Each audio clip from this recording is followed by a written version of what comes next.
Salve, salve, salve, salve, moçada do Brasil, do universo, do mundo inteiro que está nos ouvindo aí, que gosta da matemática, que aprecia a matemática. Estamos chegando no nosso 11º episódio da segunda temporada. É isso mesmo, produção? 11, número primo?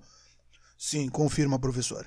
É isso aí. Então vamos junto. Hoje nós vamos falar sobre os números complexos e vamos ver que a pandemia também é complexa, mas, claro, antes, tem aquela nossa vinhetinha bacana aí para você dar uma sacudida no ombro. Vamos junto?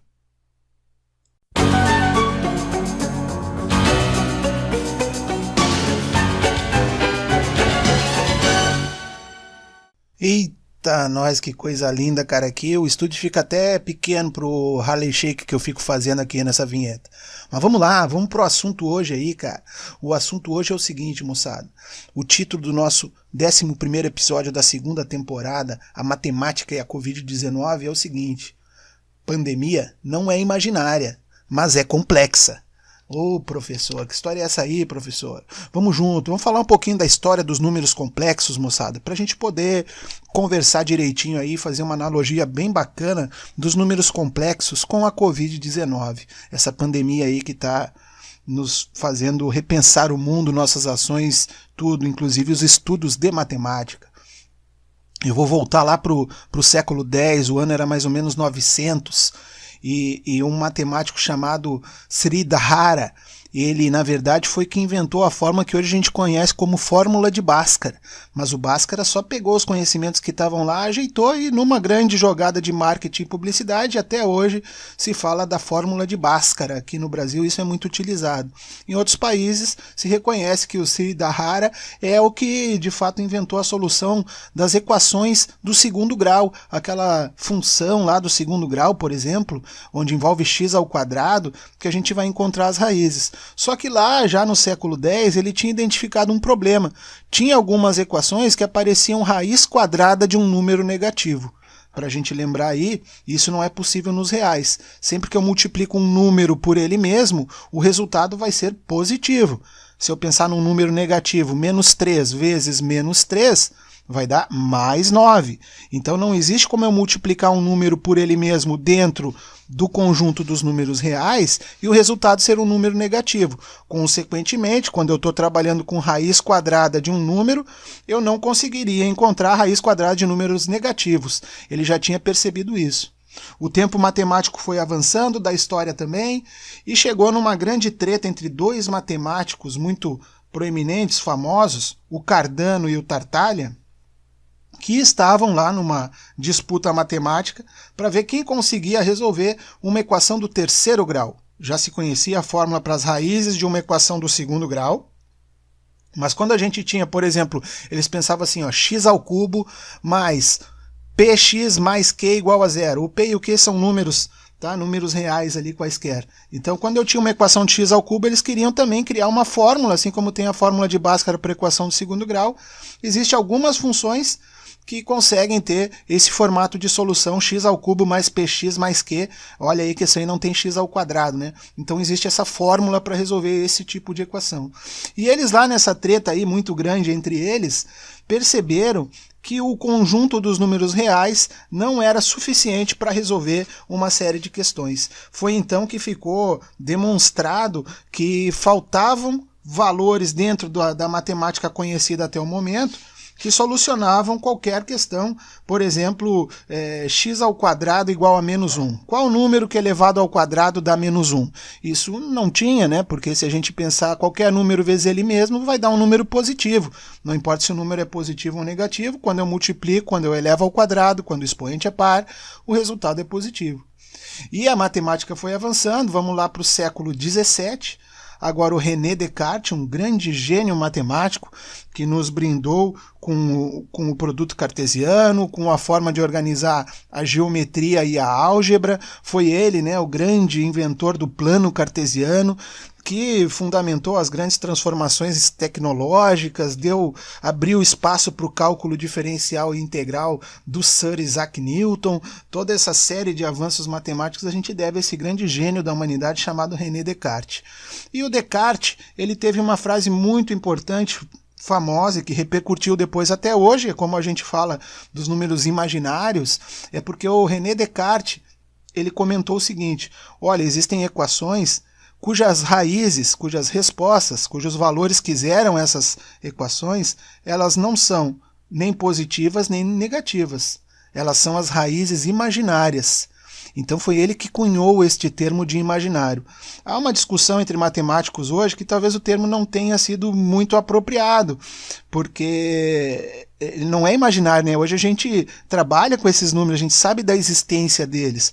Mas isso é uma construção histórica, assim como o átomo, a origem da palavra é indivisível, hoje a gente sabe que a gente vai chegar em partes do átomo, né, diferente do que o Demócrito lá na Grécia Antiga tinha falado. Então é uma curiosidade matemática, foi o Descartes que falou em raízes imaginárias.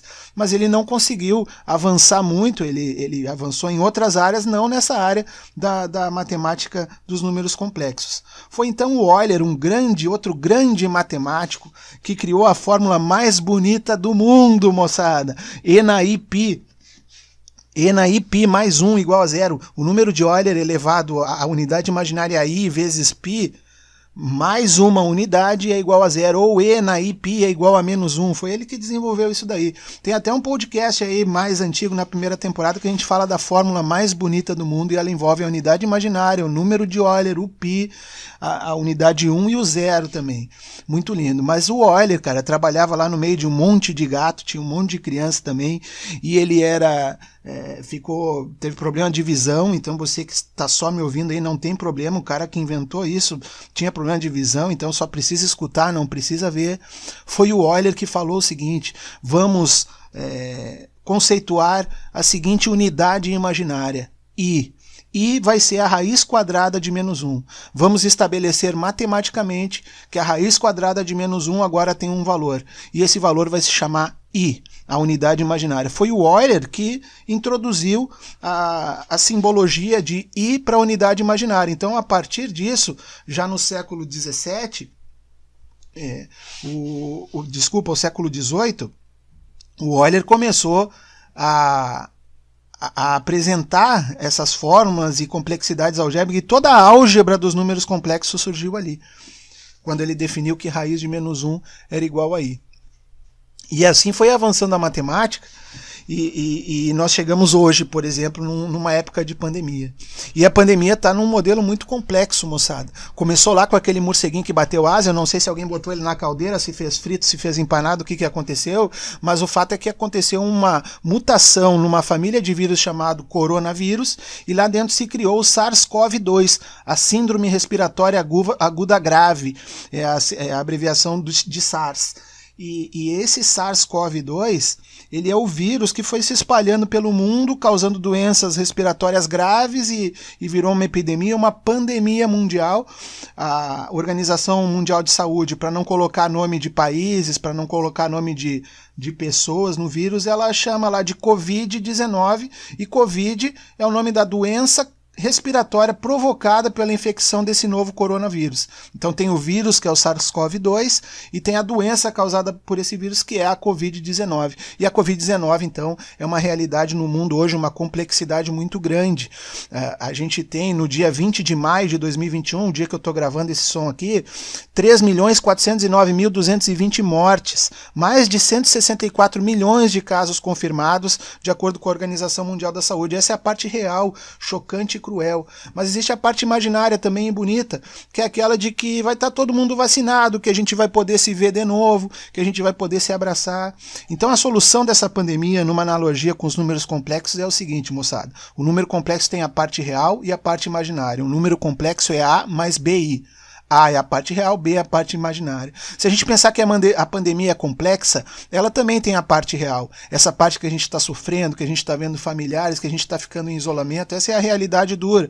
Mas existe a realidade imaginária, que é o avanço da ciência, que é o aprendizado por outros meios, como EAD, como assistir podcast, como estudar sozinho, como ligar para o professor que disponibilizou o WhatsApp para vocês conversarem. Isso tudo faz parte da nossa realidade, que é bacana, e tem a realidade imaginária, que é a parte que a gente vai se encontrar de verdade, que a gente vai se olhar olho no olho, que a gente não vai usar máscara e tudo isso. Mas pra lá, galera, vamos se cuidar. É vacina, álcool gel, é ginástica, é ouvir podcast, é desenvolver a matemática, é seguir o nosso canal Matematizum lá no YouTube, beleza? Te inscreve lá, dá esse apoio pra nós aí, não custa nada pra vocês e pode rentabilizar a matemática pro mundo inteiro, porque a gente vai se espalhar pelos feeds. Eu não vou me alongar muito, são 10 minutos de podcast, agradeço e vamos até a próxima aventura, semana que vem. Grande abraço, Matematizum, professor Jara, Exag Kids, Udesc, todo mundo junto.